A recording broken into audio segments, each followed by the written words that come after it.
Hello, this is photorealistic lighting, shading and rendering in Maya. I don't know how long this video will be, so the timestamps will be in the description as well. This scene as well that I'm working in will be available to patrons, as well as all the other scenes. I'll just spam it in the Patreon page. Or you can download the scene as well. I'll put another link below if you do want it. This model is free online if you just want the base model, but I have altered it for this scene and tutorial. But the original model comes from 3dscanstore.com. I will put a link as well because that's free download, so it's not my model. But I thought it looked quite cool. So we're going to try and recreate this this render that I just quickly put together earlier. And we're also going to, so the render will look something like this. And we're also going to set it up so it could be comped.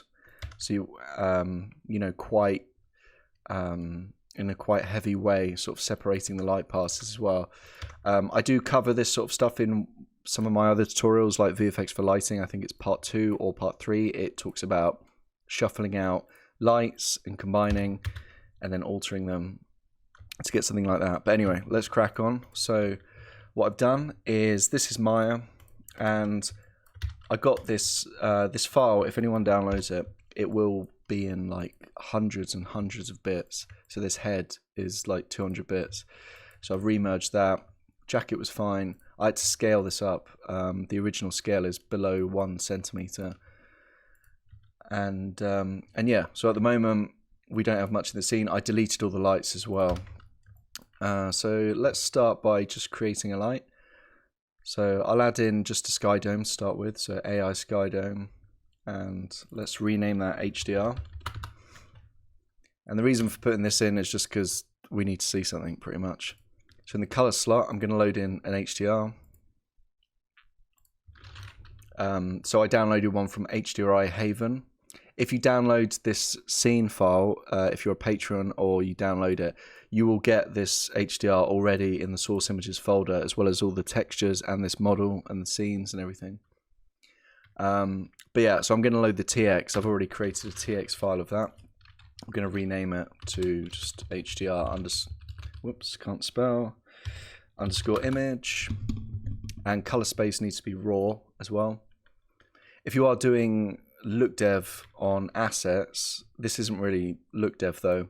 I would recommend just popping in like an AI color correct, and what you would do is, I do have another look dev tutorial, but you just like input your HDR in the color and then just desaturate that to either, well, I'd probably put it to 0.1, but I'm not so bothered for this, so that'll be fine. So we have the HDR. Let's do a quick test render. I did put a camera in the scene, so the render view is this. The focal length is 80 mils, and at the moment it just has a Lambert on it, just the basic shader. So yeah, it's pretty good, I guess.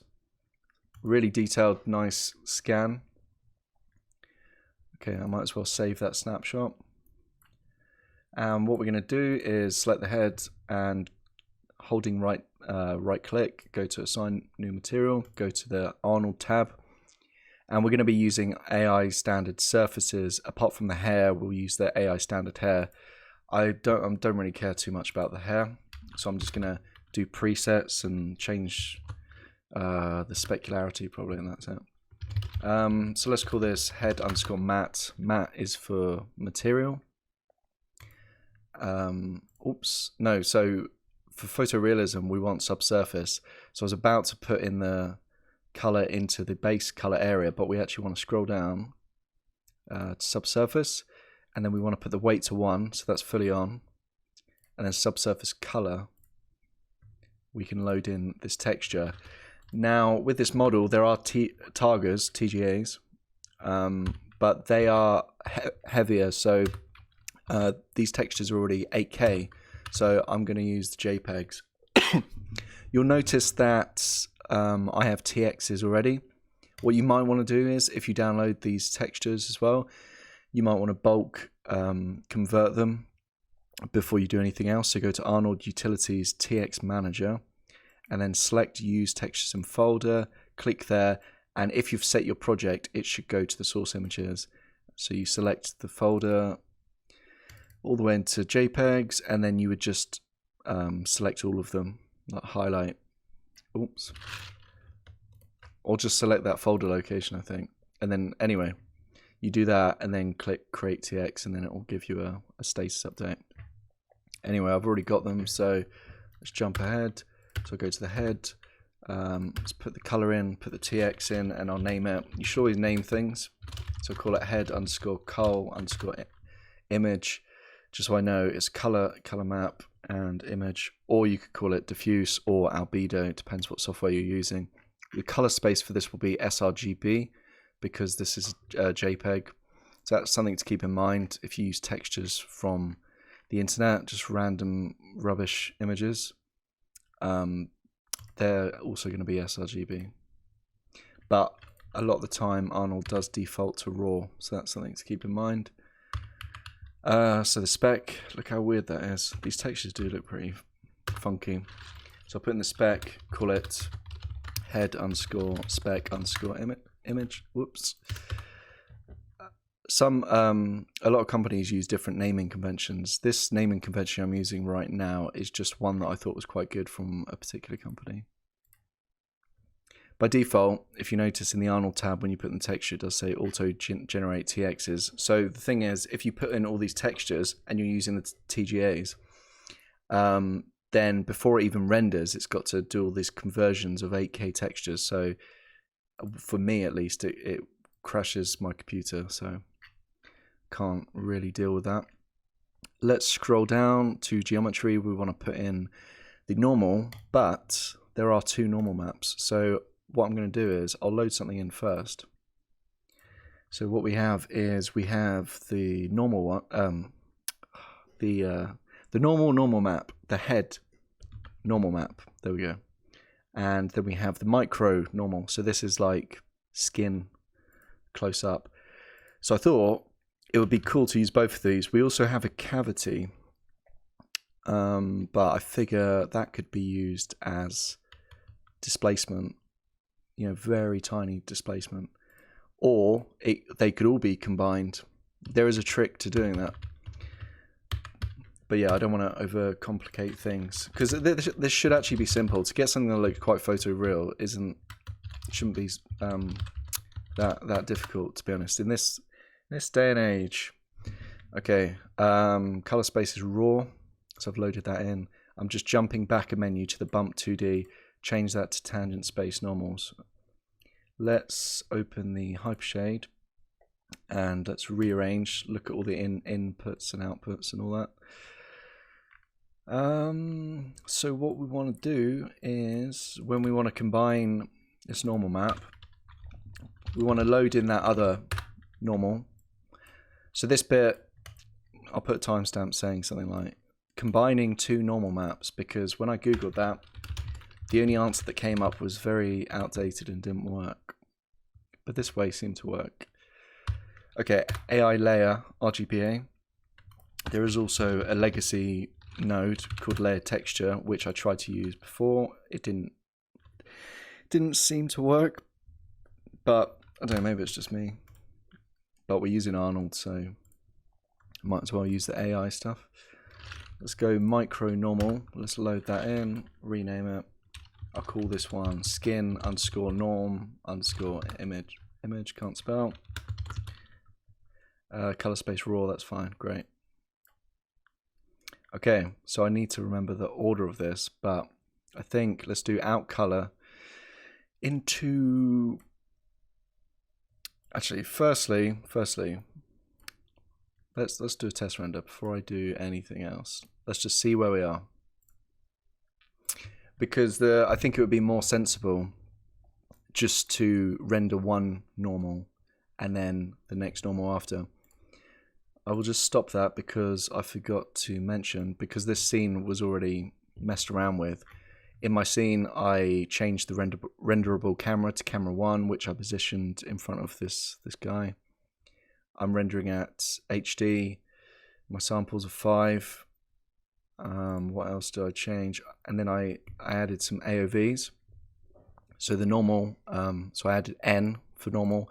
RGBA, I added that because that allows you to render separate light groups. So what you saw in Nuke, if you turn on RGBA and then also write inside each and every light a name, then it will render out these.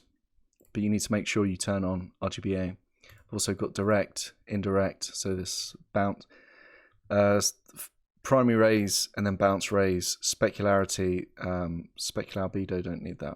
Subsurface scattering, okay, just a few. So let's render that bad boy. And at the moment, he does look very sort of sweaty.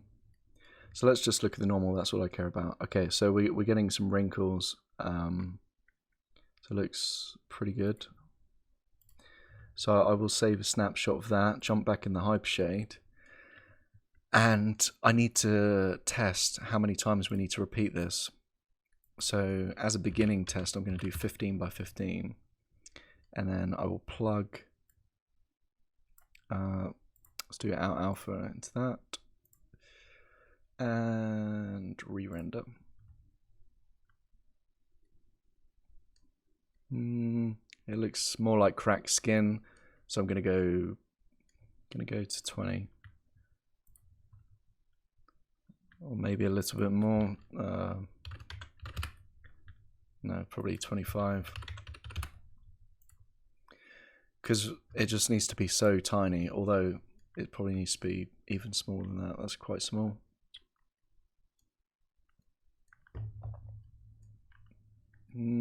Okay, that'll be fine. Let's just look at the beauty. It's not that noticeable. Okay, so I'm going to stop that, save a snapshot. And then I will go back into the Hypershade, and now we can actually begin the combining. So I'm going to do the out color because we're combining textures. So I'm going to let's put this skin out color into input 1, so this will be on top. Let's enable layer 2, put the out color of the main, so the bottom, into layer 2. So this is the main head normal, and I'll call this head normal, if I could spell, and then skin underscore normal. And then in operation, if you scroll down, we can actually find one called normal map. It's pretty cool. Convenient. Okay, so now that's done, we should see, oh, actually, there's one extra thing that I think is worth doing. I don't really like these bump 2D nodes unless you want, I think they're good if you want to combine a bump and a normal map, which I've mentioned in one of my other tutorials. Distracted myself. AI normal map. So you can create this node to control normal maps in Arnold a lot better. If you do want to combine a bump map with a normal map, basically you plug in a bump map. So let's say if that was a bump map, you plug it into there in the standard normal way, and then you would get your normal map and do the out color into other, and then find normal camera, and then that's it. It combines it. But the only thing is, it's they're kind of multiplying together, so it might get quite intense. Okay, let's do out color into the input of this normal map node, and out value into normal camera of our head material. So when we scroll down in geometry, look what we've got, AI normal map. So here, you can see we've got the strength slider, which is pretty neat. Okay, let's re-render that. Do before and after. Let's see if we've got those wrinkles. We do. So there. That's pretty good. I think the tiling of that skin needs to be way smaller. So I'm just going to do that. What was it on 25? Let's do 35 by 35. Something to keep in mind is when we add displacement, this is going to basically add on top of the normal as well, so it's going to look a bit funky.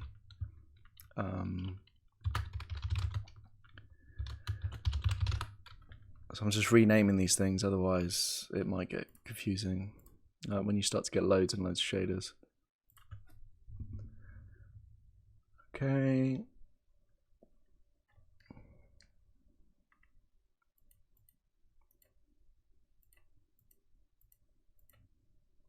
Yeah, that's better. Great. Let's move on. Let's look at the beauty. Interesting. And specular. He is very shiny. So what I need to do is change the roughness, actually. Where is the roughness? So it's on 0.2. I'll put it on 0.6. Let's do a snapshot of this specular. This is a little bit of minor look dev, I guess. So that looks more plausible. Sorry about that.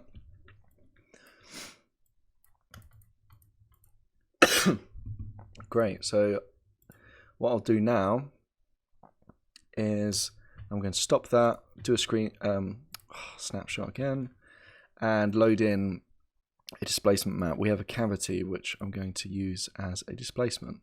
So as you saw there, I selected the shader group. If you don't see this, you need to select your material in the Hypershade and do input and output connections, and then highlight the shader group. And there we go, it appears. So you get these extra nodes in the file node. We can load in the, where is it, cavity. I will say there are some maps I'm going to ignore. There is a glass map, but it's just flat colors that have been hand painted, so it's not very good. Translucency as well. I'll probably look. It's just not useful. Okay, so I'll rename this head cavity. I'm going to use the full name. I'll just go image. Color space is raw, but then looks what's happening, because Arnold likes to do that. Let's just put. I didn't even notice it was there for the specular as well. Cool. Great. Let's re-render, or maybe, yep. Okay, so I've let that render now, and it's not looking too bad. If we look at the normal, so it's quite intense because of that displacement that's now been added. But I need to change a few things. So if we go to the displacement node bit, I'm going to leave the scale to 1 by default. But something to keep in mind is you have this value called scalar 0 value, and this is basically saying what is the 0 point. So at the moment this says black does nothing. So if we looked at the texture, I'll just load it up now. So basically at the moment it's saying black, and there's some black. That does nothing, but everything higher than that gets pushed out. So technically white would get pushed out by the scale value. And then we also have bounds padding. This is where a rough shape or bounding box is basically put around the object when you're doing displacement. So if your displacement is being pushed a lot, what you might see is basically the object turning into a cube. It will hit these invisible walls basically, and then you have to increase that essentially. Something else to keep in mind is to do with rendering. So I'm going to select this head geometry, and because we are doing a bit of displacement, we need to go to the subdivision tab, and I already changed this before. I changed it from none to Cat Clark and then iterations to 2, so it's going to smooth twice. And then in the displacement attributes, I found that I only wanted a small amount of height. The default was 1. And then I also changed the 0 scale value to 0.3, because the value, if I load up Nuke and I will drag in the cavity, this looks so weird. So this default value, if you see I'm just hovering over gray, that's 0.34. So now what I've said in my scene is, okay, 0.3 does nothing, and a lot of it is 0.3. So I felt it would break up these little bits of detail a bit more. But as I said earlier, it does impact the normal. So now we get this quite noisy mess. But you can see the result isn't too much, because otherwise the model would distort. But I've already changed these. As an example, I will change this height to 1 and render. And it's not had too much of an effect, but it's gone pretty weird. If I change that to 0.1 and then change the, because we now have these two controllers basically, let's change that to something great like 5.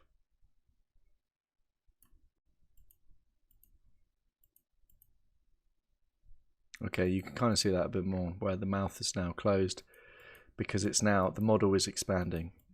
So a lot of the time when people try and do displacement, it looks like models just get fat, pretty much. So I think for the moment that's fine. We just have a little bit.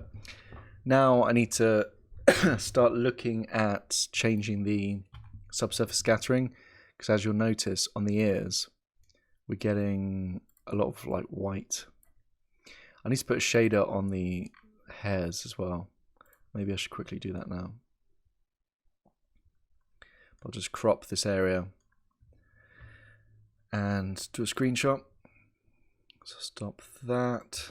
I'm just going to really lazily select the eyebrows, deselect the head, and hold right click. We're going to assign one of those hair shaders, AI standard hair, so I'll call this brows underscore matte material. I'm just going to be lazy. Let's give him dark brown, and I'm pretty sure it's going to come quite white, is it?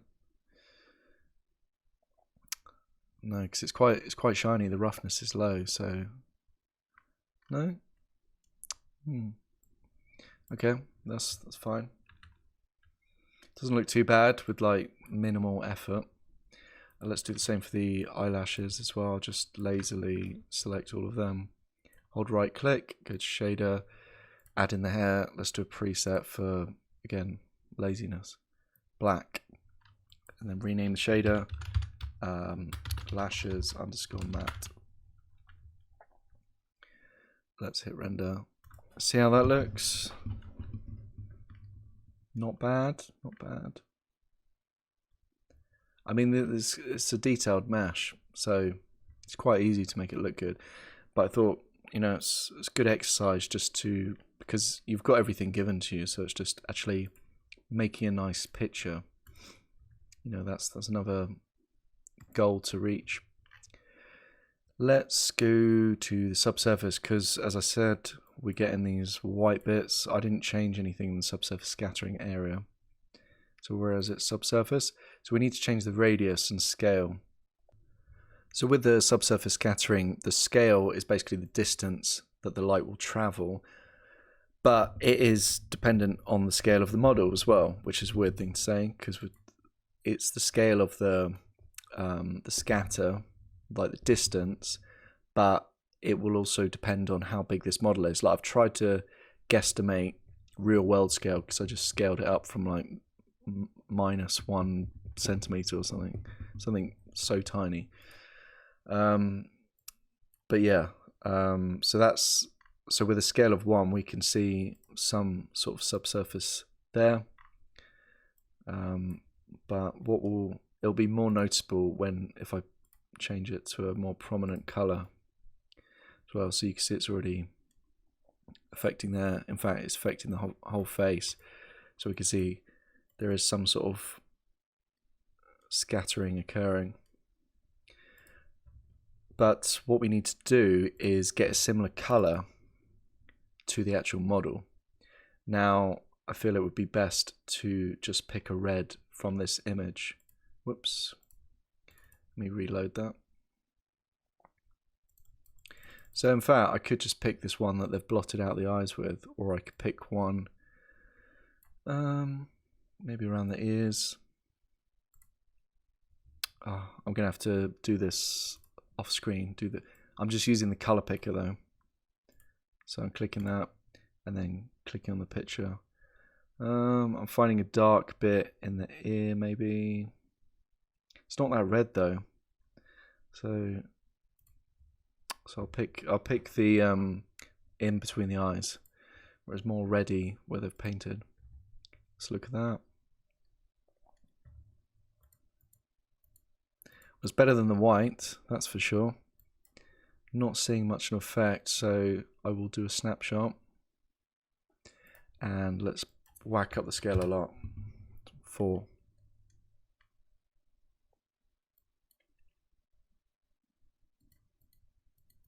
That's better.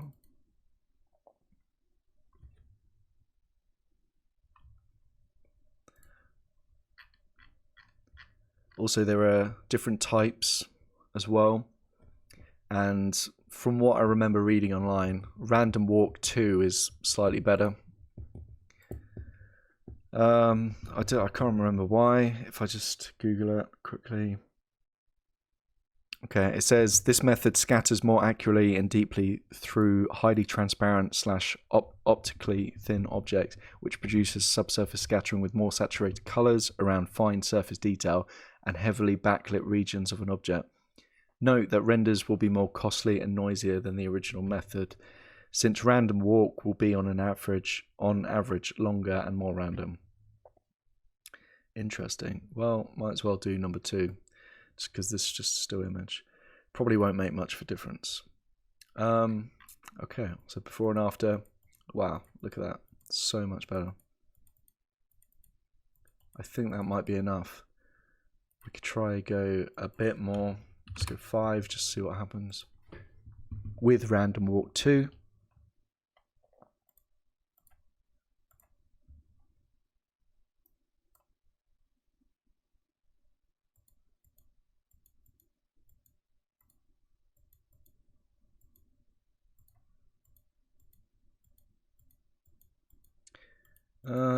It's not. Yeah, there's certainly just more noise. It's adding a slight bit more color variation. Anyway, I think that's looking fine. So let's move on. We need to add something to the jacket. I'm going to save that. If Maya will let me.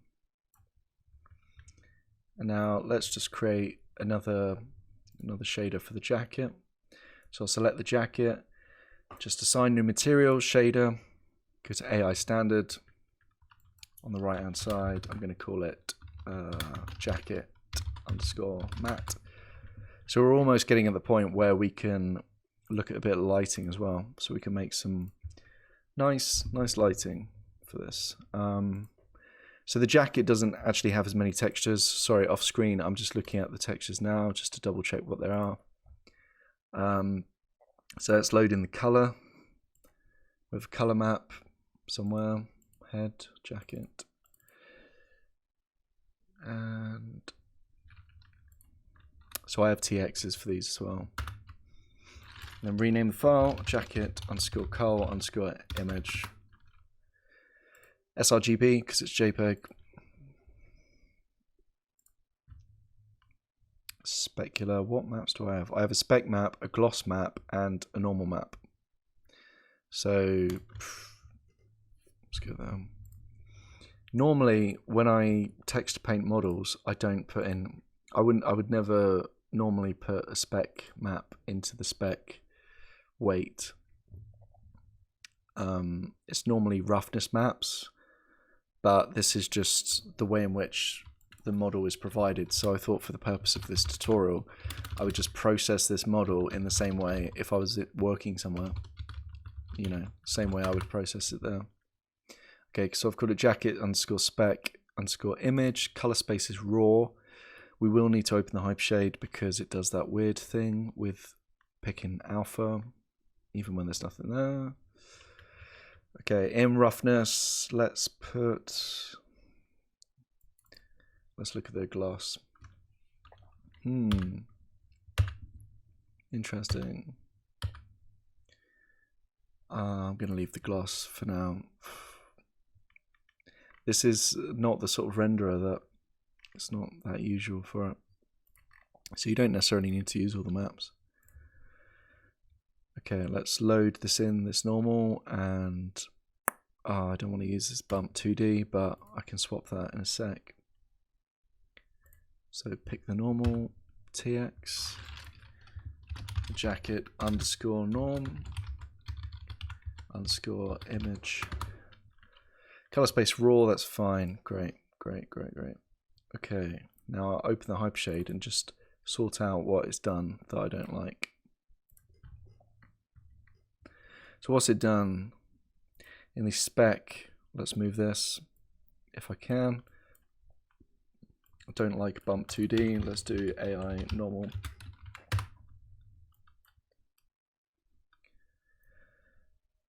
And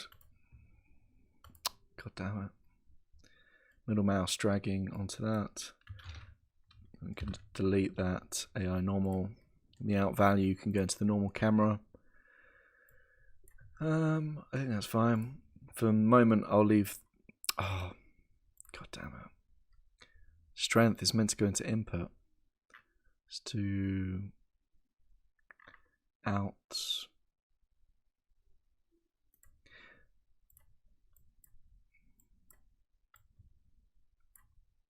What? Why is that not? That's so weird. Why is my being weird? I can't actually put the output.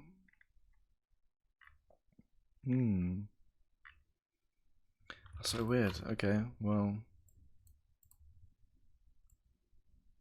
Oh. What? Oh, sometimes I hate Maya so much. God. Okay. Right. Now I'm going to re-render, pause the video, and then come back with how the image is looking. Great. So off the bat, that render's looking quite good. We could do a live render and change a few things. It's quite difficult to do everything on one screen, but I know it's easier to see what I'm doing that way. So let's open up the jacket. I can see it on the side. Cool. It's just the roughness really, because it's quite shiny right now. So I wondered, well, would this jacket be a bit more matte than it was before? This 2 seems kind of shiny. Some of these bits up there look a bit wet. I did say, whoops. I did save a snapshot as well. You see that as it gets more rough, so that's before, and then after, it lifts up the diffuse lighting on it as well. That's another thing to think about as well. It's less contrasty. Could be a good thing, could be a bad thing. But before moving forward, let's begin to add in some lights as well. Okay, so I'm just going to save the scene. And I've already got an idea of the lights, so I'll just do a similar setup to what I was doing before.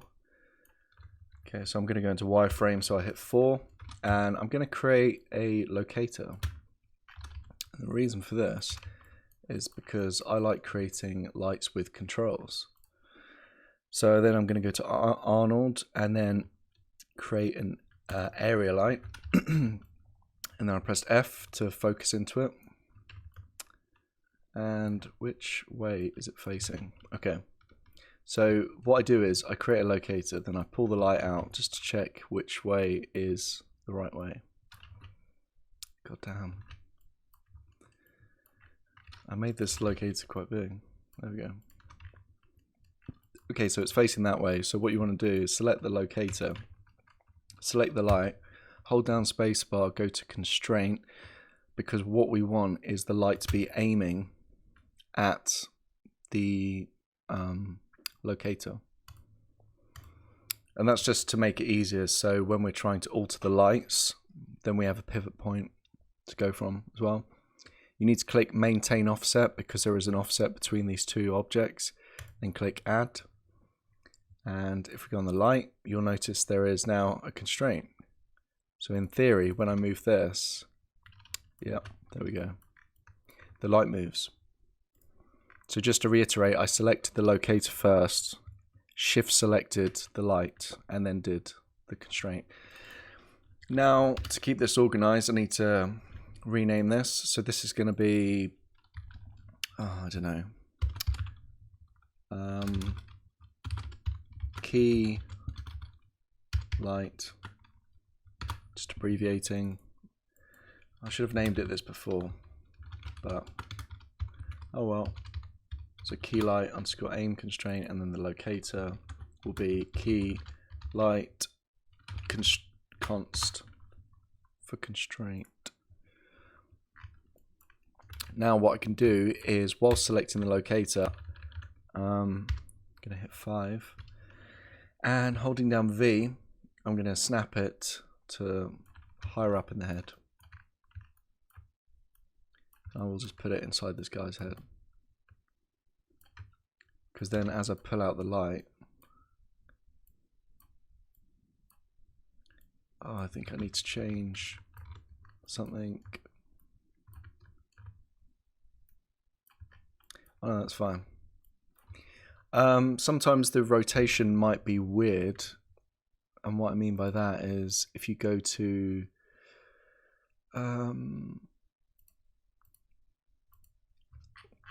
fuck, where is it? Oh, it's the toolbox, sorry, hold space bar. You could change basically the orientation of the object. If you go into the tool settings, normally this is on the right hand side, but you want it to be on object. So when you select the object, because you can change it, it might be on world. I won't even let me change it. That's what I was doing earlier anyway. Okay, so I'm just going to scale this up, and what we want is a nice like spotlight. So in the shape area, I'm going to change the light shape to disk, because we want this a bit like a photo studio, but not quite the same. But we want a nice light, but this is going to be pure white, basically, in this disk shape. So what we can do is create our own sort of inbuilt light boxes, sort of soft boxes, sorry. So if we load in to the color of that light a ramp, and what we could do is in type go to circular, and then select position, do 0.5, so that's the center. You can already see what it's doing. So what we want to do, actually we only need, sorry, I'm thinking of what we have to do for the box. The other ones, we're going to create more lights. Spoiler alert. So I'll call it, so that looks fine. It's just a nice sort of fall off of the light, basically. So I'll call it ramp underscore spotlight, or whatever this is called, spot ramp underscore key light.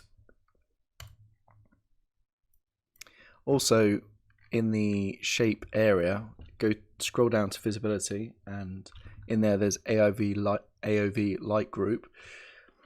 Now we can call this key underscore light, hit enter, and now once we do a scene update, because we turned on RGBA, so you see there's one that says RGBA underscore default, there should then be one called RGBA underscore key underscore light. So I'm going to click on the HDR because I just realized that the reason there was a render pass called default is, yeah, I didn't change it. Right, let's turn off cropping and hit re-render. I think I need to do the full scene update maybe. Or it could be the intensity. Oh, I didn't even put the exposure up. Let's just whack that high. Oh my god. 10, 5, 1. So what I might do now is, oh, I'm in the HDR. God damn. With the HDR, I need to turn it down anyway, so I'm going to put it down to about -4. The reason being is HDRs are expensive, and in terms of render time, render power, because they've got a lot of secondary bounces. They're softening up all the shadows, so I want it to be darker, just to pick up the shadows, really. Just add a bit and add a slight bit of color contribution. As I said before, if you're doing look dev turntables or whatever, you should only have an HDR, and it should also be pretty desaturated as well. Right, with the key light selected, let's try this again. Exposure 20, 30, whoa, 25, 26. Let's put it on 30, and then I want to change the spread so it's a bit more of a vignette on this guy. Because the smaller the, actually you can already see, the smaller the spread, the more intense it will appear. So I'm just going to change the angle of this.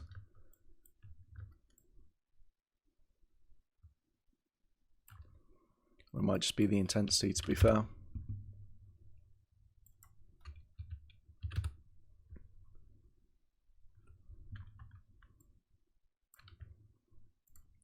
Just going to stop that live rendering, and I'm going to move this to the side of the head because I'd rather it actually be aimed more there. I might just have to move the light around. I just want a nice sort of contrast from left to right. So I'm just going to let that render, and then I'll come back. Okay, so the render's pretty much done, but I don't like what's happening with the eyes now. Sorry, the hair. So I'm going to stop that. I'll do save a snapshot. This is, I think, what I was talking about earlier. Was the roughness needs to be a bit higher, because now it's just absorbing all that light from this spotlight, and it's turning the hair grey when earlier it was brown. So it doesn't look quite right. It shouldn't. I don't feel the change should be that dramatic. I'll re-render it, and as you can see, it's already looking better. So I'll stop this, and now I'm just going to be lazy and duplicate this light. So once I duplicate, I need to delete the constraint. I'm going to call this rim underscore LGT for light, and then create locator. Don't necessarily have to create all these locators, but I do like it. I just got used to it. It's just a nice way of controlling lights. So why not? Why not? It's easy. So what I've done is I created the locator. I middle mouse dropped the light into the locator, or on top of it, so it becomes a child. And then I selected the light, dragged and highlighted all the rotates and X. Sorry, all the rotates and translates, and then I hit 0 on my keyboard. And what that does is, if I press 4, you can see the light is now right where the locator is, which is the origin. So now that it's there, I'm going to middle mouse drag it out of that and just pull it away a bit. Select this brand new locator, and then shift select the other light, this rim light, hold down spacebar, go to constraint, aim constraint. It's already kept my setting from before, maintain offset, so I'm going to click add,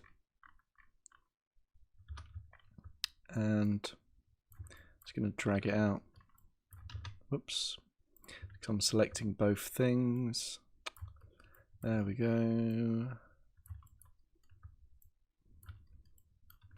I'm going to scale it up a bit, fair bit. Let's look through the camera just to see what is going on.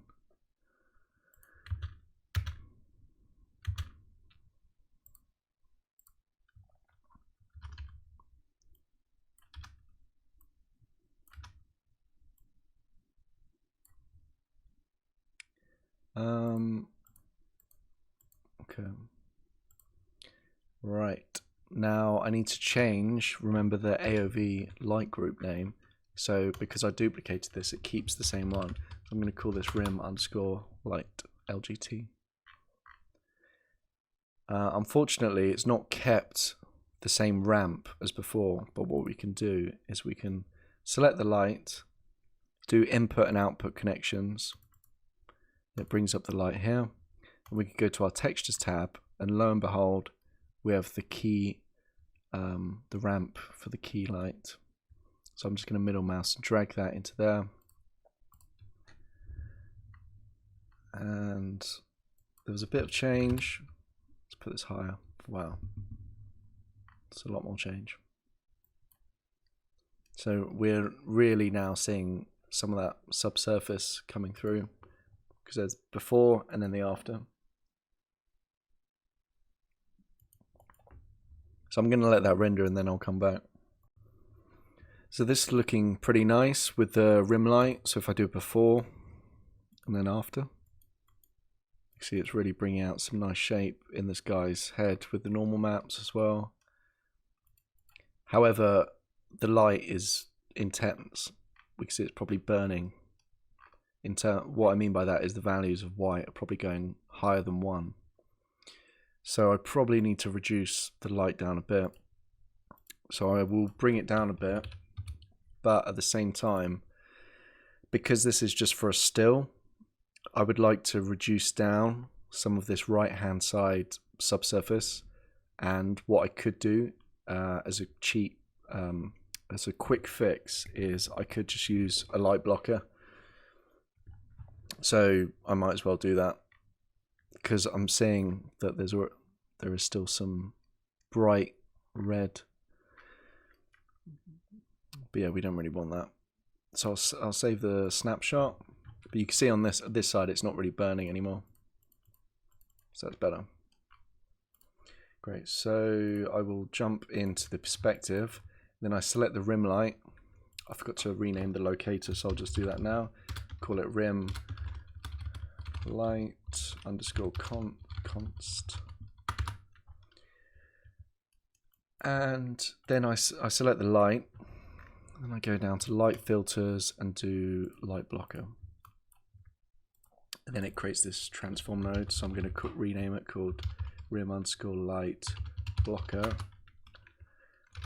You just have to rename things because like it can get so messy so fast. Whoops, there is a glitch going on. God damn. Okay, so I'm just roughly scaling this box, and in this area you see what we've got is density. So basically it will control in a flat way like how much light is let in inside that box, but then we also have ramp and axis, so it means you can add like a gradient. So at the moment it's on 0, but if we put it to 1, it would mean it's like having a black and white ramp, similar to what we were loading earlier. So yeah, but for this, I think if we just put that on, actually as an example, I put that on 1, just so you can see what happens. So nothing. So we've got no real light coming through. So I put it on 0.8, and then we have a bit of light.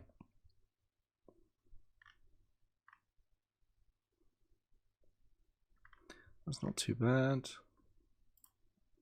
I only really need to see the ear, to be honest. Is that plausible? I think so. I might bring the light around slightly more. Scale it up a bit. So let's look before, when it was really extreme, before and after. It's still slightly too high. So I'm going to do 0.9.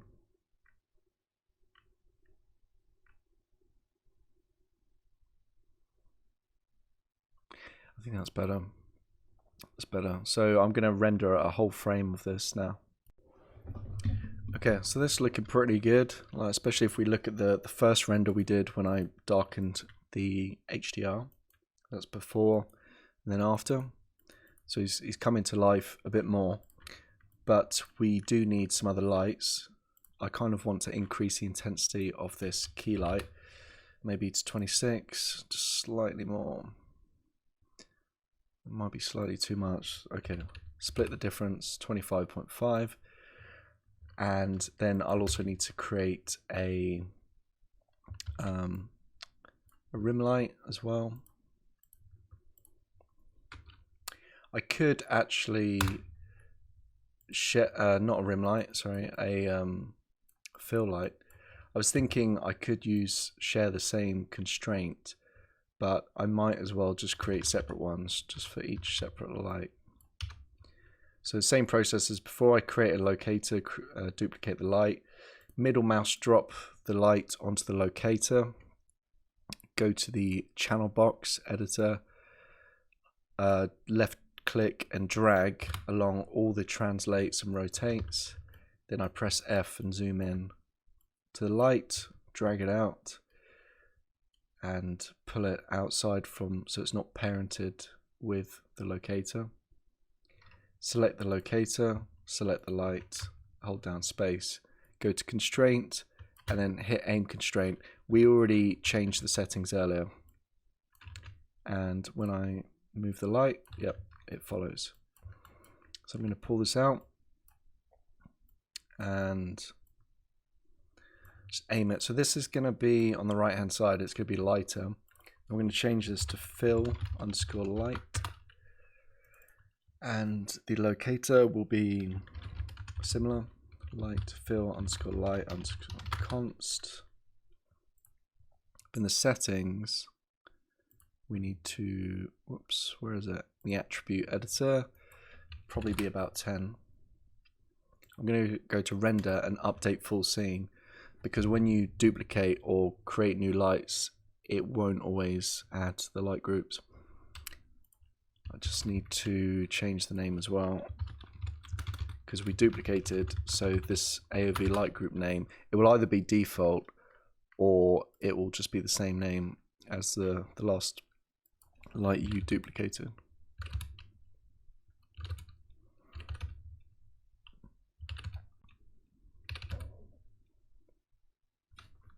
Okay, let's do a before and after. So you can see it's just picking it up a bit. Probably don't need it that much.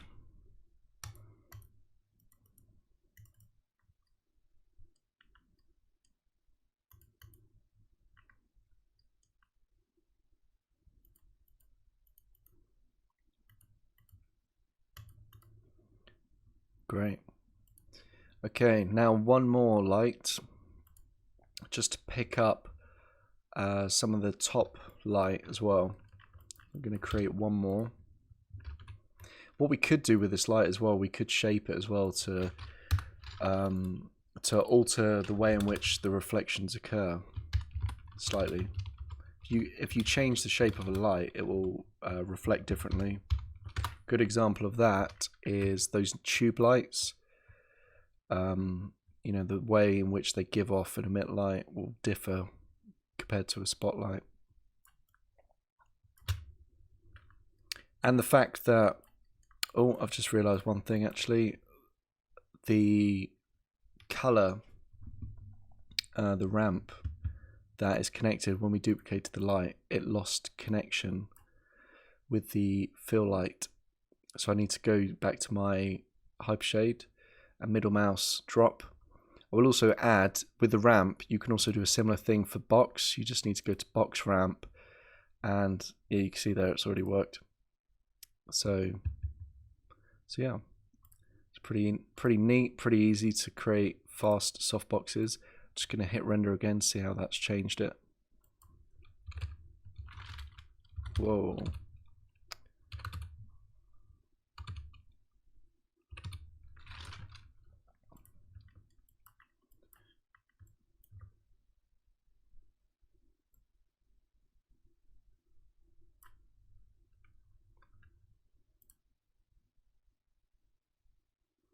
I think I need to refresh my render. I'm just going to quickly save the scene, so I can feel my computer chugging. All these textures are 8K as well. There we go. So that's all it's doing. You see it's just picking him up a bit. Then if we look at the key, so the key is now not looking so great. Oh wait, it's because I started fiddling with the top light. Okay, so same process as before. I created a new locator, and then I will zero out the top light, pull it out, and remove it from the locator. Select the locator, then the light, hold spacebar, and aim. Now I'm just going to move it straight up. So we're at a slight angle. And then in the attribute editor, change the name again, top underscore light. I guess this is, I should probably call this fill 02 or something, but sometimes it's easier just to name something of how relevant it is. In the tutorial, well, I posted a kind of behind the scenes of this film called Close Shave that I worked on, and a lot of the lights for that, I had quite a few, but about 14, because I was just sending these to a compositor who was miles somewhere else.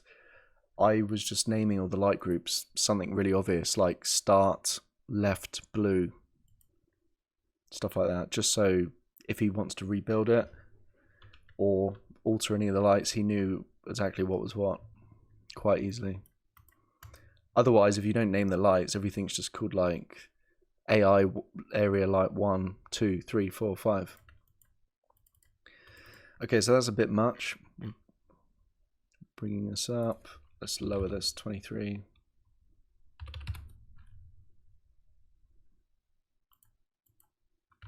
Oh, god damn. I'm selecting the wrong lights. Such a pain. I think as I'm doing this recording and doing this live rendering, so I don't, it's kind of a bit glitchy at times.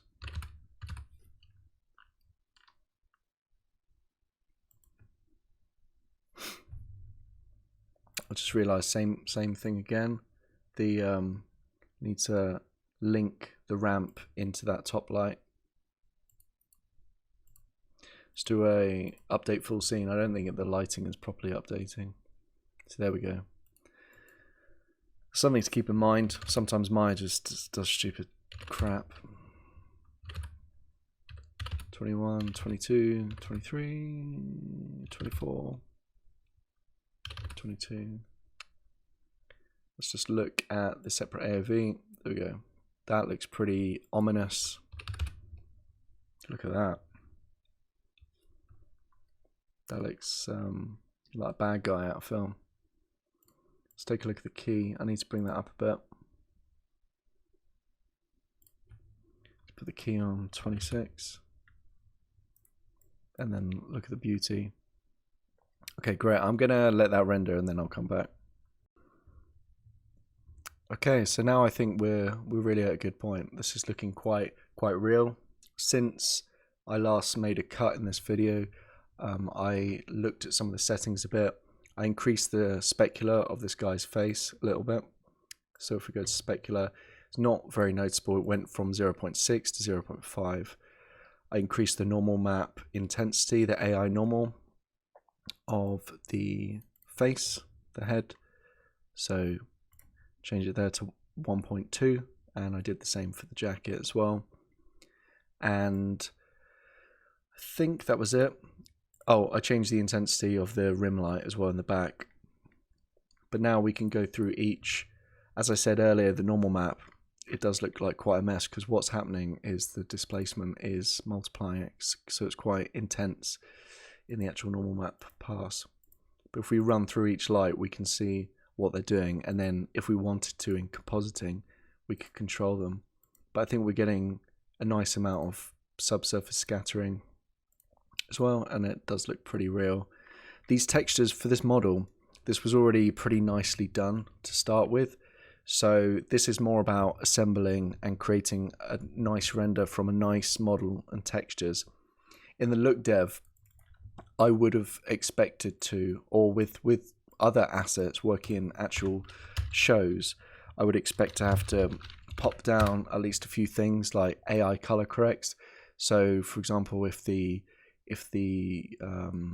specular was not contrasty enough, then we could just pop out the out color to the input, and because it's just black and white image, we can do the out R into there, and by doing that, it would mean we can alter a lot of things in here, like the exposure, like so that's just going to make it whiter if you put the exposure higher, and then, or if you do minuses, it will just darken the image. And you just have to think white is on, black is off. So what that means is you just want to, if you want things to be more intense, you lighten them. If you want them to be reduced, you darken them, that sort of thing. Also, a few other things you can add. You can add an AI range if you experience fireflies. So I will try find a picture and put it on the screen now of, they are like high frequency specular bits. We almost have some here, but it's basically where you get values greater than 1, and normally that's coming from the texture. So to fix that, you would where's my Hypershade? This is the problem with trying to put everything on one screen. So you can use a range, because it will change the value range from, if you see the default, it says input min, and then input max 1, and then output by default is 0.1. Also a clamp, and you see we've got 2. We've got the legacy, which just means Maya old school, or AI clamp probably does the same thing. Actually, you've got a few modes there, scalar or color. Okay, that's good. So scalar, that would be things like spec map, roughness map, displacement map, and then color.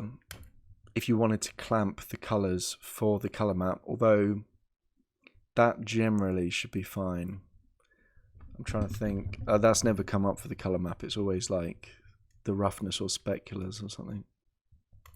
Great. Okay, so what I'm going to redo, what I'm going to do is I'm going to re-render this with removing the background. So I'm going to go into the HDR, go to camera, change that to 0. I've got all these passes separated as well. And what I've done is I also added the direct and indirect and some other things. And by doing that, you can also sort of dissect your render and understand where the noise is coming from. So we have a lot of noise in the indirect, which means it's the secondary and tertiary and other bouncers that are causing a greater number of noise. If we go on direct, these are all the initial rays hitting the model, and it doesn't look particularly noisy. So when we go back to the indirect, that's probably the subsurface scattering. So when I look here, it's not that noticeable, but when I look on indirect, which is the bounce, we can see it's causing some issues. So for this next render, what I'm going to do is I'll change the settings. Let me just check what it's at now. So the render set's 5 AA. For the moment, I might as well just do AA7. This is a complete multiplier for everything. And then I'll change the subsurface scattering to a multiplication of 3. And that should be fine. So I'm going to re-render that. And I've removed the background. And I'll bring it into Nuke. Okay, so this is the render done. It took 4.5 minutes, which is a fair amount of time. But this is full HD.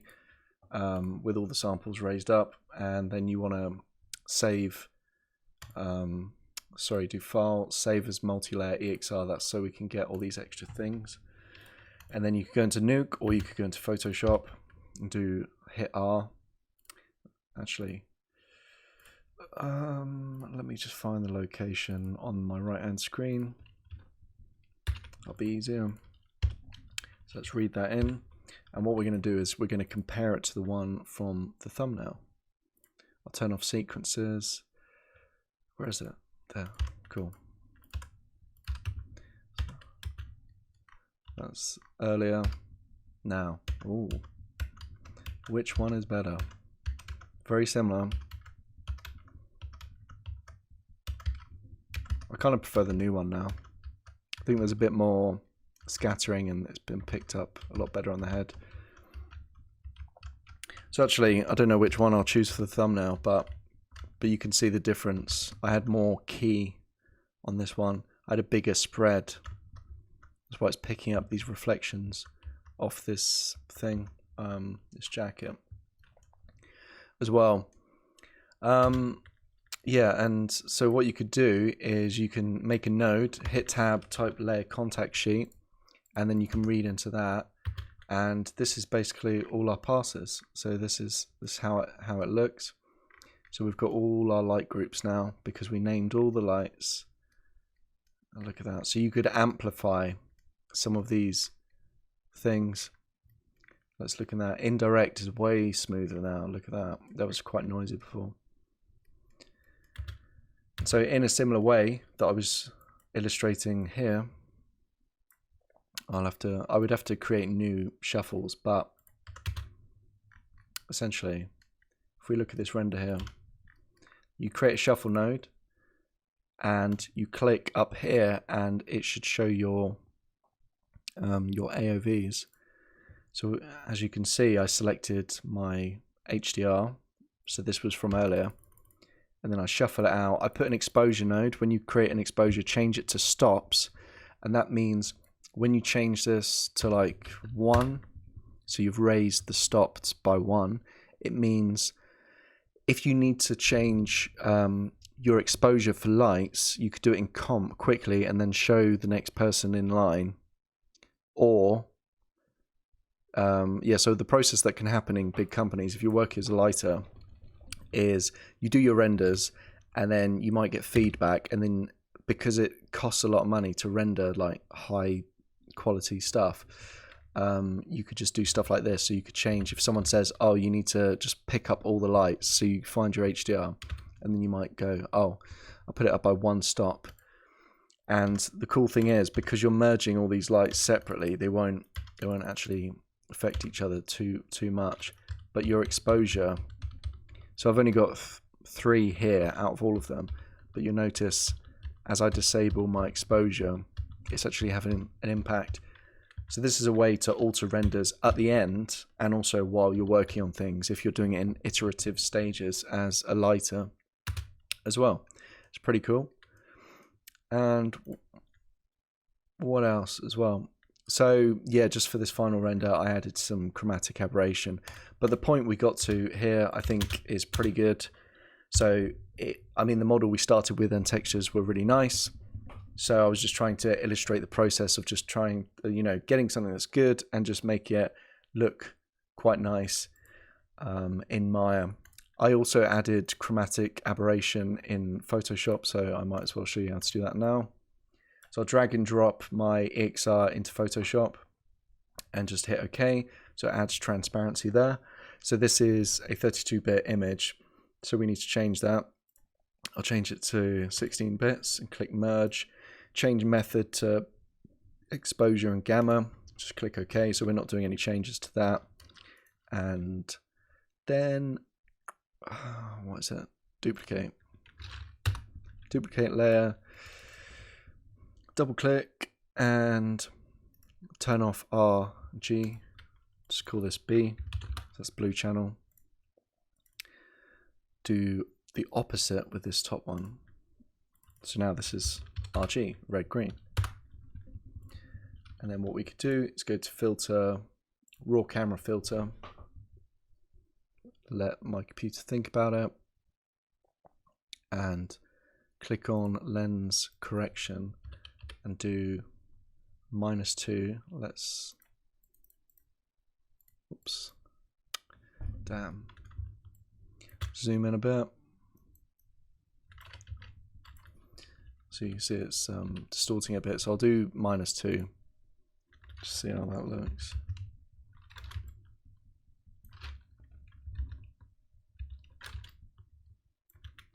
Now you can see we have this chromatic aberration added onto it.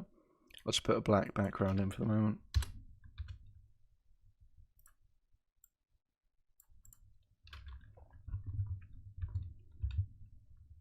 There we have it. That's probably slightly too much. Yeah, you can see it's destroyed up there a bit. But yeah, that's the basic principle. But I think we did pretty well to get that as well. I hope the video was useful. If you want any extra help, you can always email me. If you sign up to the Patreon, it's only a couple £1 a month. Otherwise, you know, feel free to like and subscribe. Cheers. Bye.